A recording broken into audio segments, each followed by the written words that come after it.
Му се повторува историјата на Кочанскиот фудбалски клуб Осогово, кога резултатски е второлигаш, но практично и финансиски се уште не, се додека не се обезбедат средства и уплати котизацијата за учество во првенството.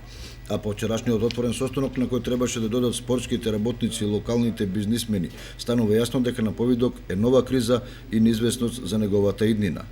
Незаинтересираноста на навивачите, стопанствениците, па и политичките фактори ги доведува прашање атрибутите како градско миленич или бренд, бидејќи ако беше така, општинската сала ќе беше претесна да ги прими. Но народот вели на сила убавина не бива. Четврт век плуралистичко Кочани не најде начин трајно да му ја реши судбината на Осогово, но и на градскиот стадион и тамошниот целокупен имот. Се проврвеа председатели и секретари на клубот кои повеќе крчмеа отколку што продонесуваа. Така беше раскрчмен под трибинскиот простор со огромна вредност и големите површини околу оградата. Тогаш никој не се сети на кочанскиот бренд, веројатно од некои лични интереси, за сега да кукаат над неговата судбина. Но прашањето е што сега и како понатаму.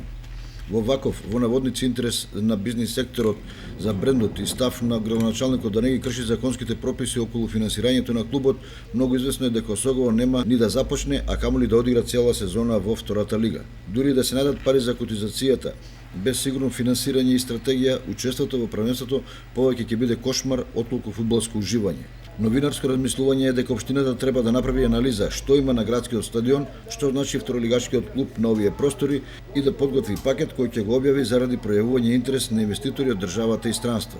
И сето тоа на пазарни основи. Но ваквите размислувања се далеч на иднина. За блиската никој нема одговор. Само прашањето што сега?